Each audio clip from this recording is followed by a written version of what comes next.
Hello. Welcome to the In Love with Business podcast. This miniseries is titled Chief Sustainability Heroes and is hosted by Professor Paolo Melina and Melina Shore from University College London, School of Management. Throughout this series, we will talk to sustainability leaders from different organizations and sectors to learn about their sustainability journeys. We will ask them about their career paths, the challenges they encountered in implementing complex strategies of sustainable transformation, and what inspired them along the way. We will also ask what advice they would offer to aspiring chief sustainability officers. Enjoy the episode. In today's episode, we are joined by Raffaella Luglini, Chief Sustainability Officer at Leonardo. Leonardo is a leading global aerospace, defense, and security company with headquarters in Rome, Italy. A very large organization. At the end of 2024, they had more than 59,000 people worldwide. As a Chief Sustainability Officer at Leonardo, Raffaella is responsible for leading the organization's sustainability strategy and governance, as well as spreading the company's climate and social impact strategies. Prior to stepping into the role of CSO in 2023, Raffaella had various positions in the company. She worked in investor relations. She was the head of investor relations and sustainable responsible investors and stakeholder communication officer as well.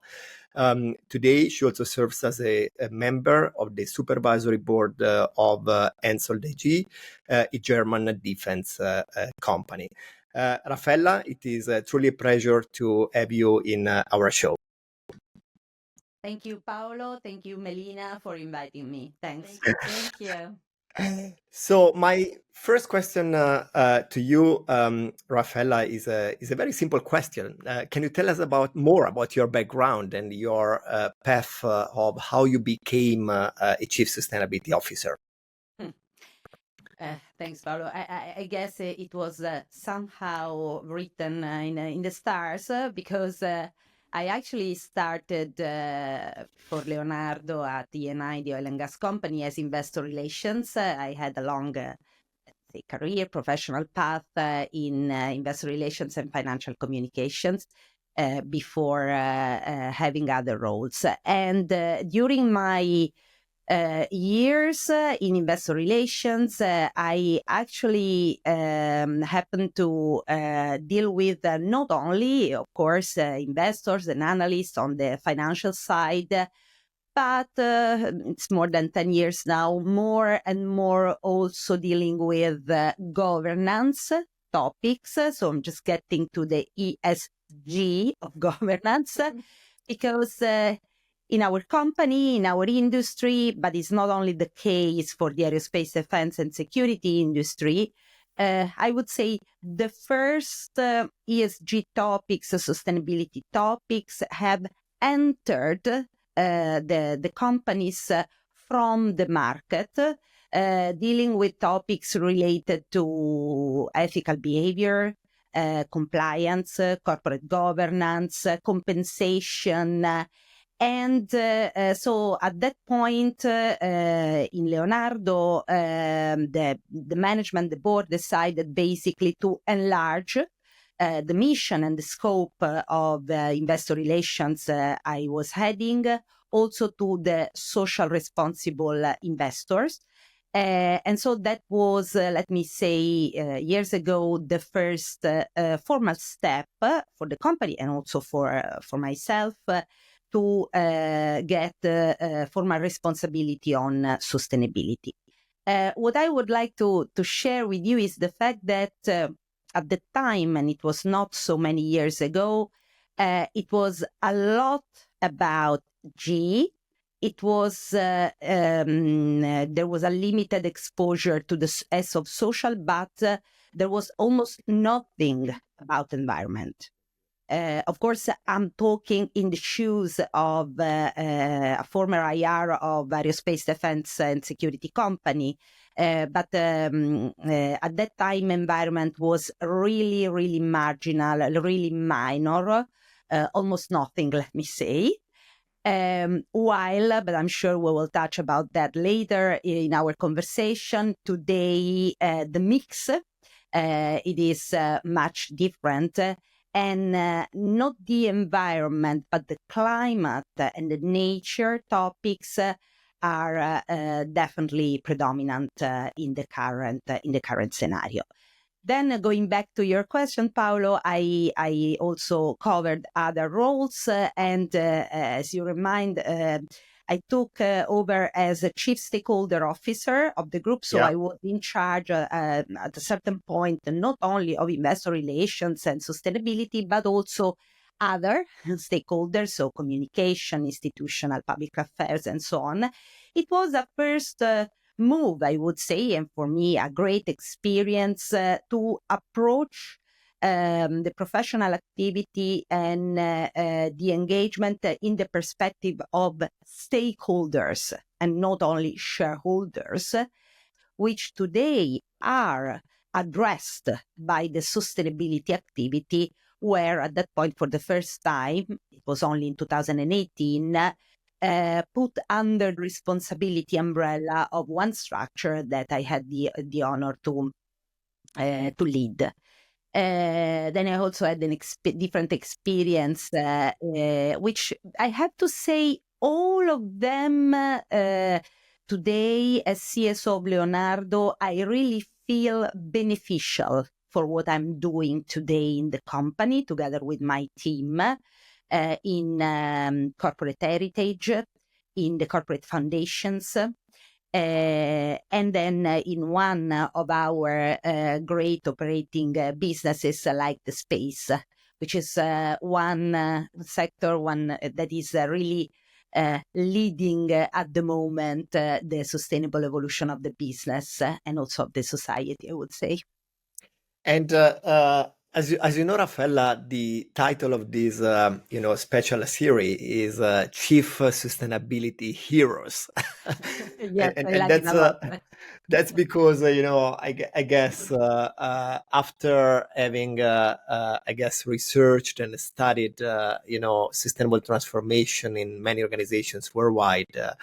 I really, appreciate how hard it is to, drive this type of change in complex organizations like Leonardo.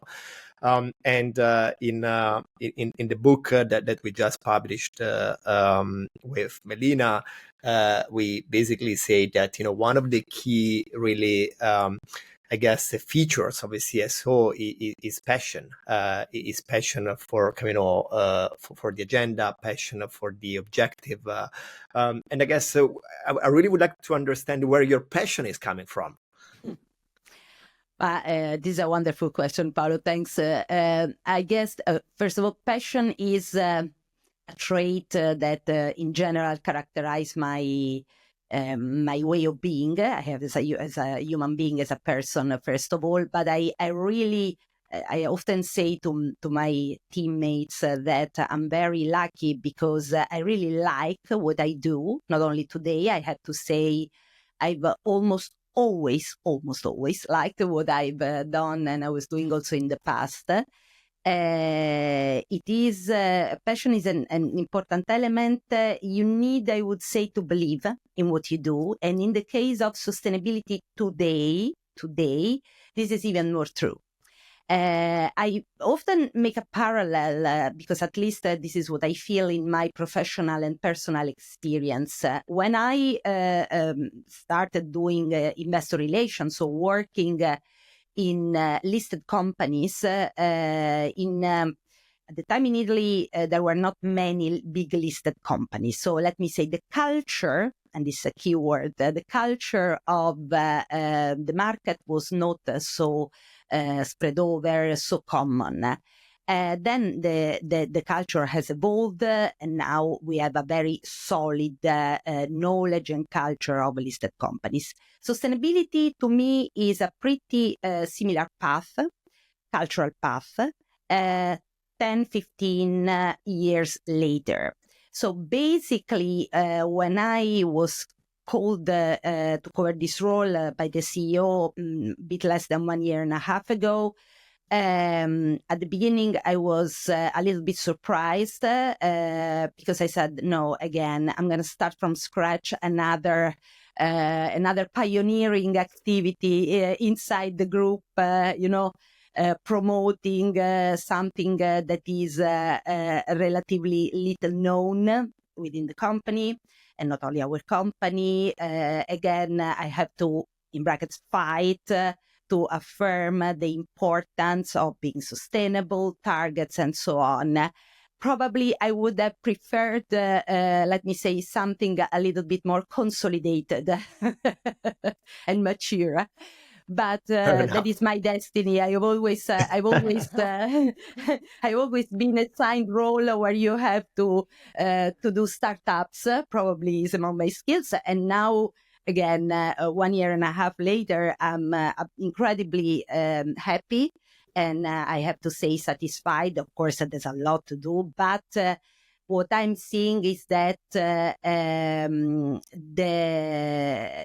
sustainability is really pervading the structures, the activity, the strategy, the mission, and the culture of the companies. Of course, my company is the one I know better, but also when I talk with other CSOs or other colleagues working in other companies on an international level, I see that from this point of view, the sustainability heroes are working hard, but are getting, let me say, successes. And in any case, the sustainability is really entering the companies on a daily activity, but also I would say in terms of culture and in terms of activities. There are still important challenges. The passion, let me say, is an important engine, an important driver. Together with the passion, I would probably mention also the kind of personal credibility you need to have. From this point of view, I'm always very clear. I, together with the team, we carry out the sustainability of the business, not the sustainability per se.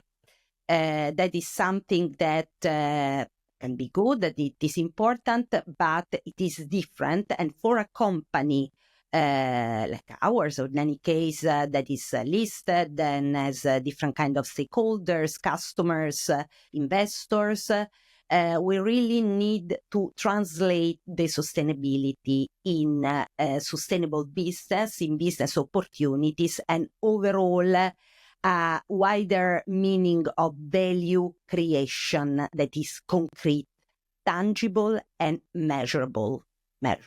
Absolutely. And as you know, Raffaella, very well, this is very much aligned with the kind of vision and definition I have of sustainability. Sustainability, sustainable transformation cannot exist as a concept in business if it goes against profit. So you need to make it work. You need to be able to explain both internally and externally the business case.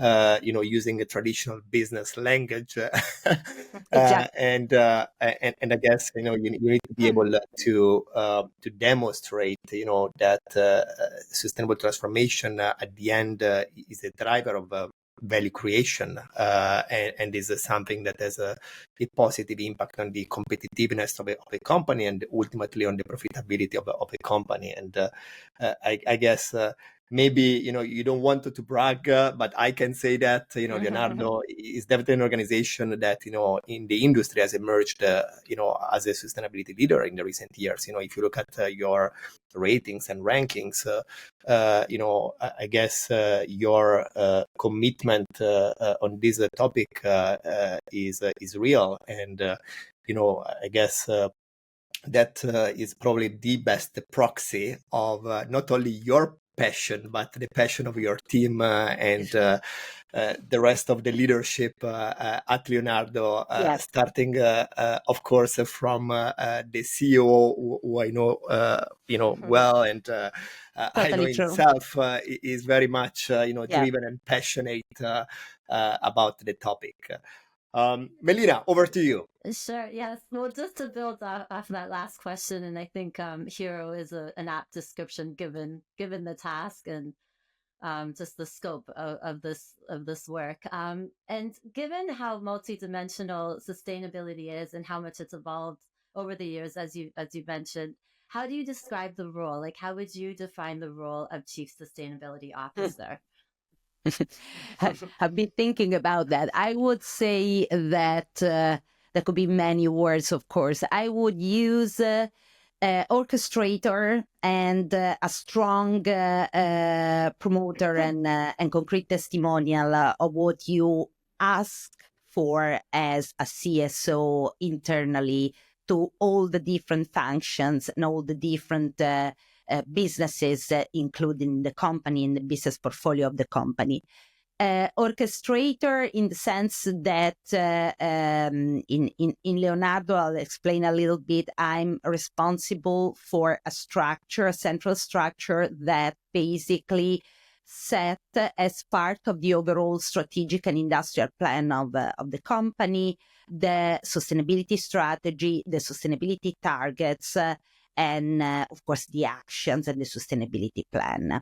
The targets are global in the sense that are a unique set of targets for all the geographies, all the businesses.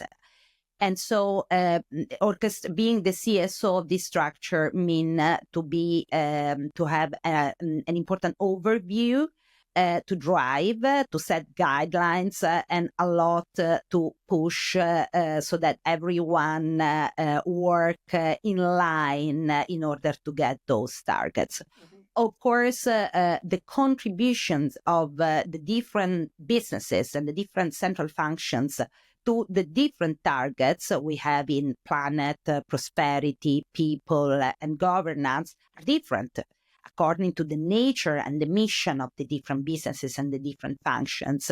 So from this point of view, as a CSO, you also need to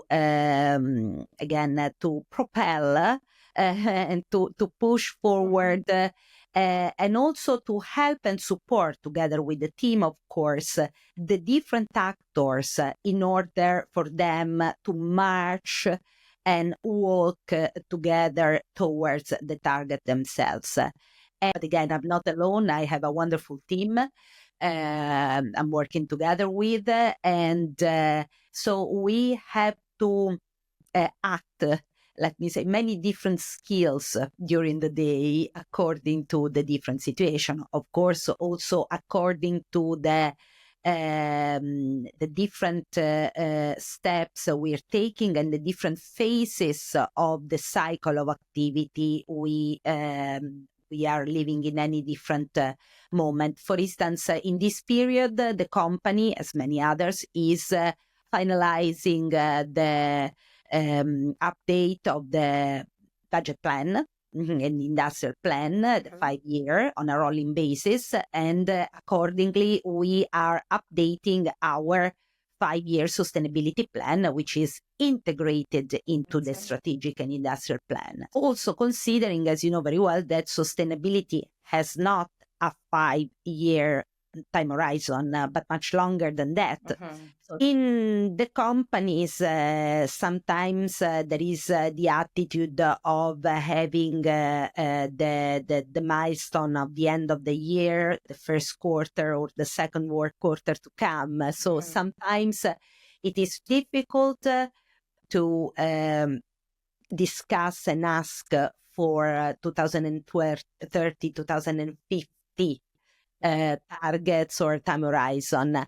But this is the challenge. And I think that in the company, we are proceeding better and better from this point of view. That's great. Yeah, it sounds like you're taking a very integrated approach holistically across the organization. So you touched on there some of the challenges that come with the role. In your view, and based on your experience, what would you say are the biggest challenges facing both Leonardo but also the industry, given within maybe the next 3 to 5 year view? Yeah, of course, there are many.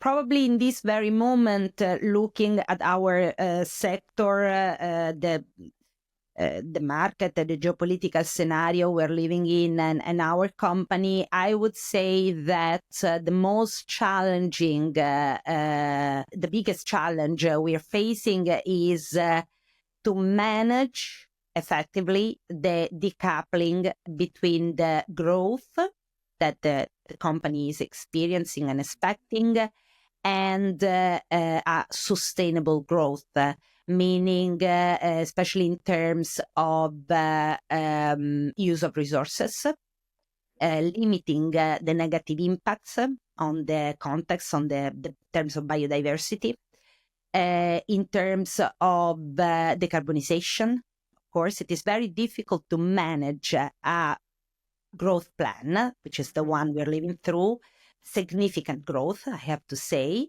by all the metrics, commercial volumes, employees, size of the industrial sites, number of suppliers, markets where we sell, and so on, with the need and the target of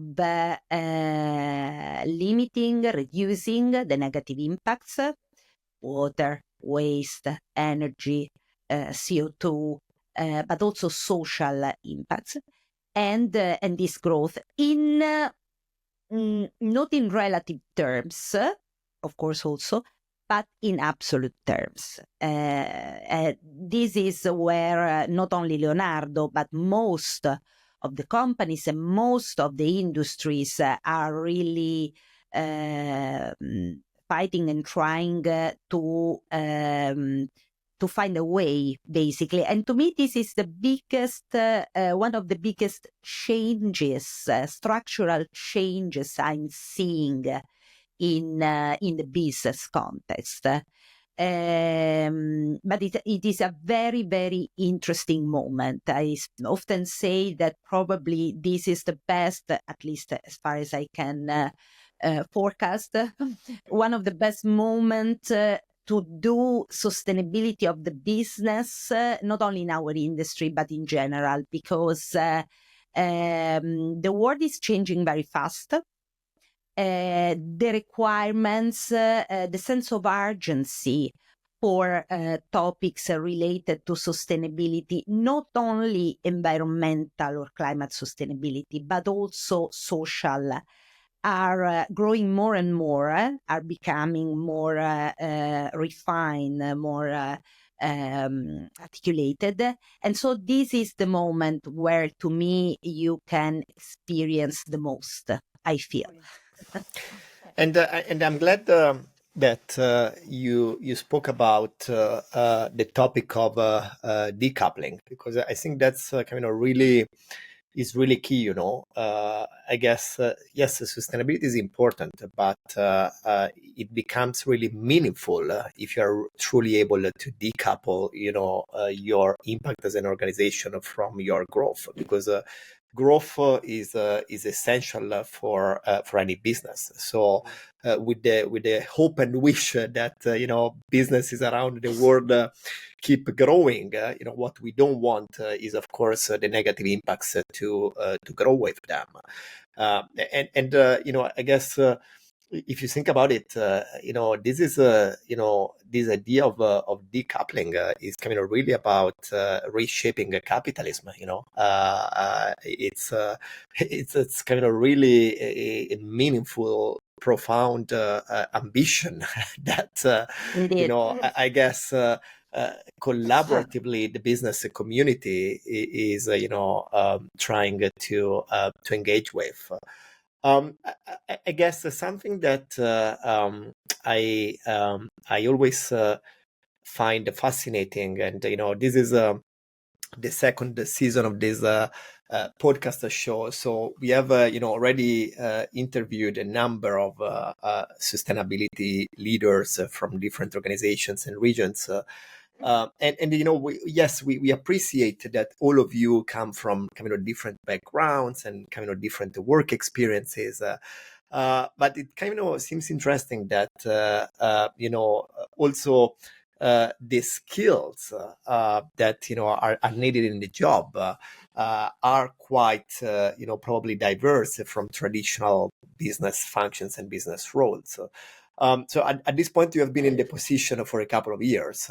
So I'm wondering, in your opinion, what are the critical skills for being a successful, effective, impactful CSO? Thanks, Paolo. This is a very difficult one, but because I might look auto-referential and I don't like. But in any case, I would say, based upon the experience I'm having in the role of CSO especially if it's a big organization and many resources and people, one of the soft skills are probably even more critical than the technical, although you need, of course, a very solid technical skills. Yeah. Soft skills, first of all, I would say managerial and the sense of priority. The sense of priority is very important because today in the sustainability, you receive inputs and requests and stimulus and all these kind of things tends every day from many different angles, let me say, internal and external. And it is very important to understand, first of all, that you cannot and you are not an expert and the expert in all of them. It's simply impossible. Once you have acknowledged that, the second step is to try to understand where are the priorities. So what you need to put in the first 3, 4, let me say, positions, what you can put in the middle, imagine a pyramid, and what can wait and be put on hold. That is not an easy exercise, of course, because it depends not only on your capability to analyze and rationally weight the different elements, but depends also on external elements that are not under your control. Let me make an example, which are based upon my experience that I very candidly share with you. When I joined in this position last year, the team was already there. Then, of course, I enriched with other colleagues. But some of my colleagues were talking to me about biodiversity, and which could look a little bit kind of esoteric word, but it is actually very much concrete. And concretely related to what an industrial company like ours do in a daily activity. So at that point, I simply asked to my team, so why are we caring about biodiversity? Now, today I can't believe I said that, but I actually and just between us. It's between us, 10,000 followers, but anyway. And of course, so immediately we shared all the elements. Today, as a company, we are very active in taking actions and initiatives to not only analyze, understand, but also limit especially the negative impacts we might have in terms of biodiversity, considering that we have a very heavy industrial footprint, especially in some areas. But this is just an example. One of the skills, I would say, as it was in that case, is to try to understand, be very open-minded, and do not pretend that you know or understand everything based upon your previous experience. because if it's true that different professional experience can be positively leveraged on as a CSO, at the same time you have to be open-minded enough to understand that sustainability is changing so fast, but so fast that you really need to have also the humility to follow what are the trends and the changes, relying also on your team, on people that you have to be very clever in selecting. The ability to select the right people for the right place is another skill that is quite obvious, I would say, for any kind of chief, and not only chief. In sustainability, it is critical in this moment, in my view, for two main reasons. One, it's because sustainability professionals are very much required by the market and very scarce. So it is difficult to find them. At the same time, you need to understand where are the priorities of your companies in terms of sustainability, consistently with the strategy, and so understand what kind of professional profiles you need. Again, an example based upon my experience when I joined, there was a team, of course, but I decided to take a few months to understand. There was also a new top management, a new board of directors, so let me say a new cycle ahead of us. And so I took a few months to understand, of course, the strategic priorities of the new top management. Then, of course, an analysis of the skills that I found I had in the team. And then I decided to structure the current sustainability team of Leonardo, the central one, in 4 different areas. Among these, there is a new area that was not at all present in our group, which is called social impact, and based upon the paradigm of the social value, which is very much now common, especially in the Anglo-Saxon world. And in that case, I looked for people that within the group, mainly within the group, that had experience on managing internal projects in communities, in territories, in order to structure a right plan for social impact. So that is basically an example just to say that you also need to understand what kind of sustainability the company you are the CSO of is pursuing. That is very important. And I guess I'm glad you spoke about biodiversity, because in the podcast we also try to understand, what are the new topics that are really, entering the agenda of business today. And I guess in the last 10 years, we have seen, a big effort addressed to the topic of decarbonization and net zero on one side, but also, for example, a big effort related to the agenda associated to equality, diversity, and inclusion. And this is not the first time that we hear, the topic of biodiversity brought up by our guests, as well as, the topic, for example, of circular business models. It seems that probably, for the next decade, we are gonna, deal a lot with these problems. And I guess, when you look at the topic of biodiversity in business, is really, what we describe in management literature as a weak problem.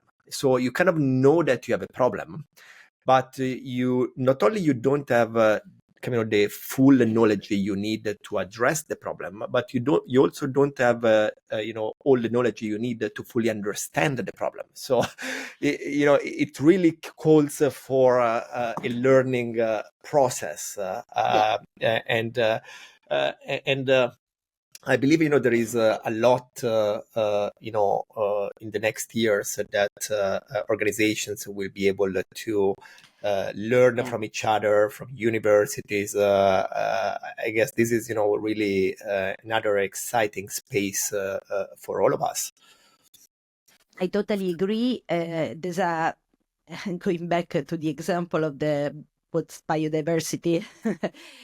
Basically, the kind of approach we try to use. There are many, of course, but again, in the company, having this objective of doing the sustainability of the business, so a sustainable transformation of the business, as you said, Paolo, is when there are a lot of requirements more and more coming from, let me say, the regulation, no? And we know that, and also from the literature, as you said, from the research and so on. Now, when we analyze all of them, of course, we always try to put ourselves in the team in the shoes of our colleagues, our engineers, not only engineers, that on a daily basis work indirectly, let me say, in the businesses, including those that are dealing with the customers on the commercial side. So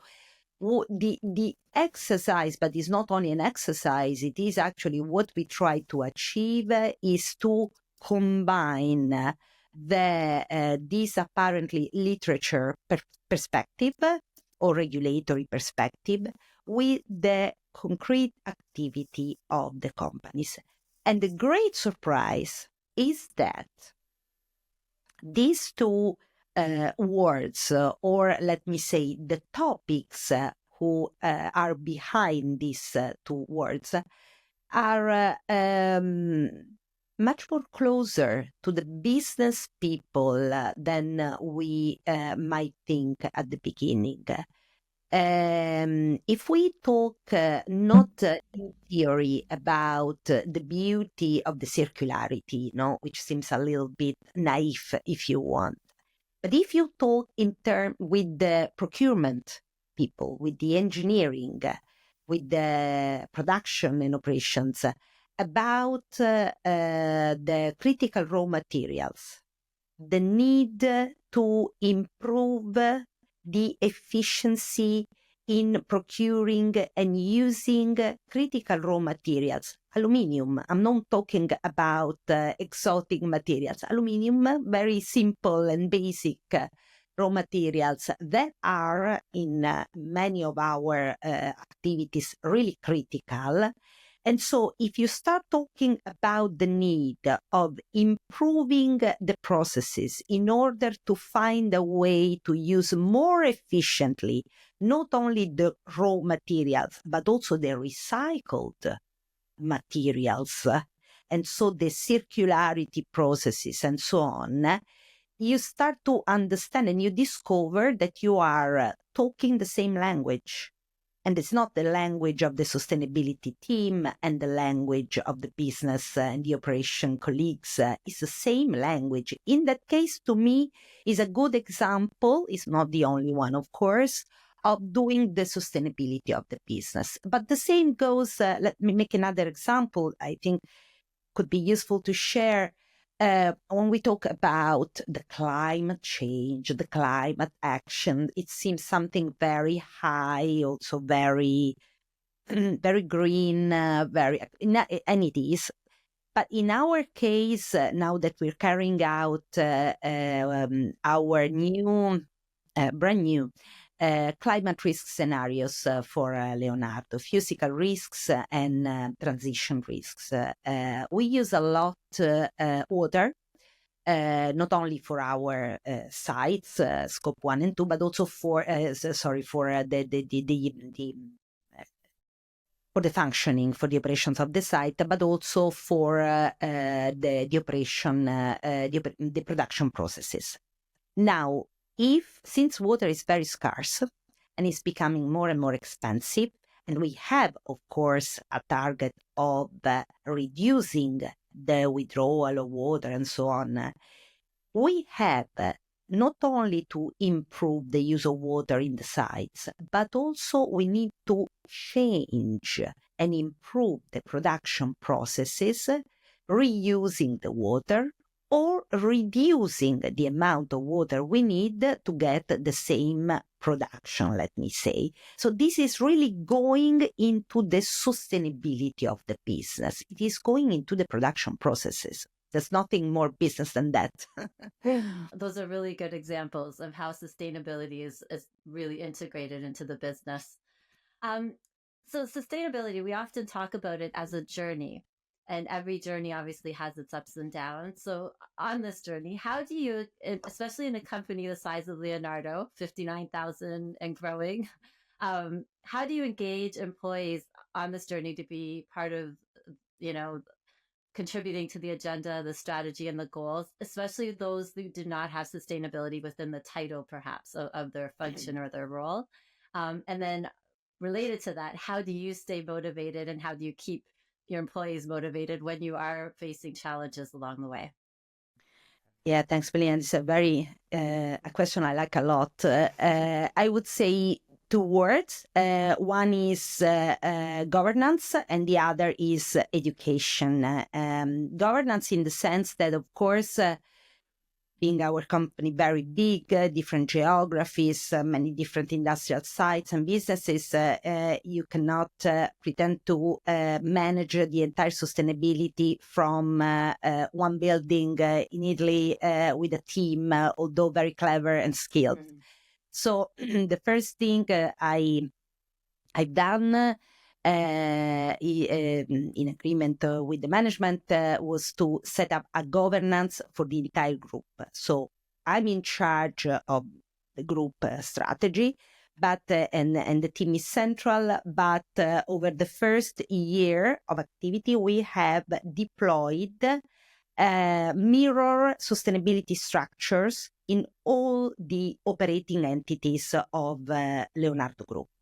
So we have basically now a very well structured sustainability professional family with sustainability managers sitting in all the businesses, aircraft, aerostructures, helicopters, and so on, reporting to the managing director of the business, as I do report to the CEO, because it is important to have the same level, let me say, of accountability.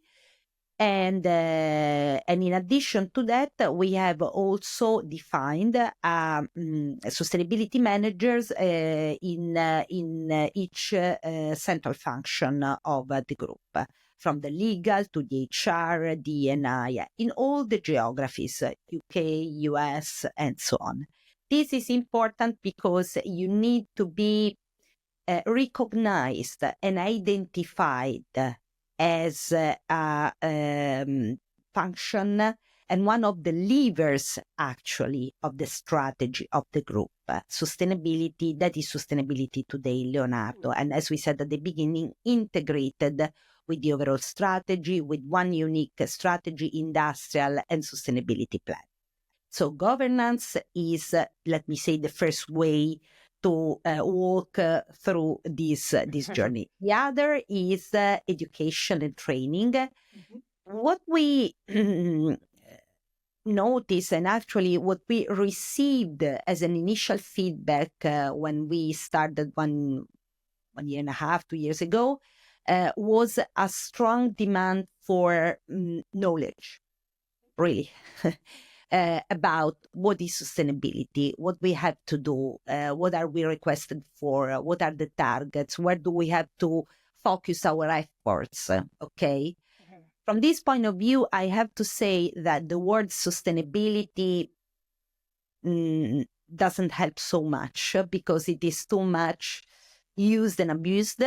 But as of today, we haven't found a valid alternative, but we have this challenge open in the company if we find a valid alternative. Anyway, so what we have structured together, so we have collected the feedback from the different businesses, structures, geographies, and so on, compared that with the strategic goals of the company. And together with the HR, of course, department, we have structured a program very flexible and for that I call for education. It is based, let me say, upon a pyramid model, not in terms of hierarchy, but in terms of duties, accountability, and so truly needs for education. So we have education programs that are open, let me say, for the entire population of the group. And this is important because the base of the knowledge has to be the same for everybody working in the company, in the group in Leonardo. Then there are more vertical and so also more limited, let me say, in terms of attendance, modules, experience, but also approach to the education that we provide internally, but also with the support of external experts to the different groups of population, up to the education program for the executives that we provide to the all the C-level of the group. And that is, to me, one of the biggest, if I may, achievements, because at the beginning it was very, very difficult to convince my colleagues, head of engineering, head of operations, head of procurement, and so on, to attend an education course, because of course they don't need, they don't have the time, and they have other priorities. Now, after several cohorts that we had together, I have to say, Paolo, that we have a long waiting list of people that want to attend You the can't cohort. ask for more than that. Yeah, of course. So we have constantly updated syllabus, approaches, and topics according relying very much upon the feedbacks we received from these very high level and experienced colleagues, because those are the ones that then are leading the sustainable transformation of business in the group. So yeah, this is the kind of experience. And I'm going back to the point you made about the word sustainability not always being the perfect word. I truly hope you don't find a good alternative. Otherwise, the title of this podcast, all my books, my personal website, they become immediately outdated, which would be a nightmare for me. So. No, Paolo, don't worry, because it's too difficult. I don't think we will find a valid alternative anytime soon. But I guess maybe a better alternative is that one day we don't need this word anymore, and it is just a normal business, which that is at that point sustainable by definition, as it should be. But jokes apart, I guess I'm gonna at this point bring this podcast to an end, but I wanted to ask you two more questions before we close. The first one is if you want kind of your vision and feelings for the future. I know that you recently attended, for example, COP29 in Baku, and I've been reading about it. Probably not one of the best COPs in terms of dynamics and outcomes. But I guess what's your feeling about the future, for example, in terms of climate action? Are you positive? Do you see really business being part of of this solution and engaging in a meaningful way? What's your take on that? I'm a positive person, and I remain positive, but I would say, concretely positive, let me say, in the sense that, this is a moment, as Baku COP29 has shown, in which there are some considerations or reconsiderations, if you want, but more in terms of financing the transition. Is not really the cost, basically, associated, and some big economic and social gaps and deep differences that, as a matter of fact, do exist between the different continents and the different part of the world. So these elements of the debate are on the table, are concrete, probably are also, my personal opinion, are also worth to be faced at the moment before we move ahead. On the other hand, I do not believe that in general this journey that has now started since years can be stopped or can stop. Maybe, let me say, the speed can slightly be fine-tuned according to different elements of the external scenario, politics, geopolitics, economics, and so on. That might be the case. We see the the debate about the electrical cars and so on. So there are many, the transition is huge. So it is normal that there are debates, different positions, and also some, again, different speeds. But I don't think that it can be stopped for the simple reasons that is a matter of business.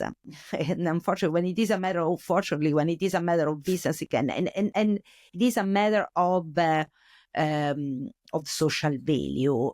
Again, if we talk about materials, raw materials, or other scarce resources, if we talk about the need of having positive social impacts in carrying out your business activity, it's a matter of security, of wellness, of prosperity, and the humanity tends to the prosperity, to the well-being. So at the very end, there are still some significant differences, and also this transition have and bear costs, bear investments. They are not for free. They are not for free, not even for the companies and the big companies like ours that are have embraced these sustainability targets.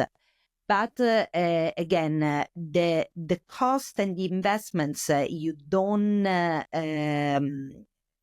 pay, you do not fund today, you will have to pay tomorrow, and you will have to face those costs tomorrow, even higher. So that is what led me to think that the evolution and the transition of the sustainability, which is not only environmental sustainability, but the overall sustainability cannot be stopped. Probably we all need some, how can I say, also some moments in which I have more time to balance and evaluate where are the priorities, where are the activities where we have to concentrate first the investments, because of course you cannot put all your efforts, all your energies, not only the financial one, in all the targets and all the priorities. You need to be selective. The regulation, the politicians, and the scenario can help, let me say, us to understand where we should focus in terms of priorities for the years to come. Thank you, Raffaella. And my last question for you is actually a question I ask to all our guests.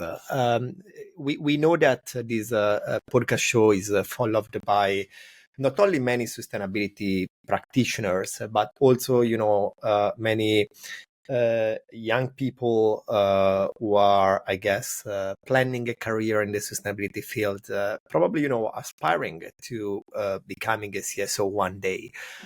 So what is your advice to them? This is difficult.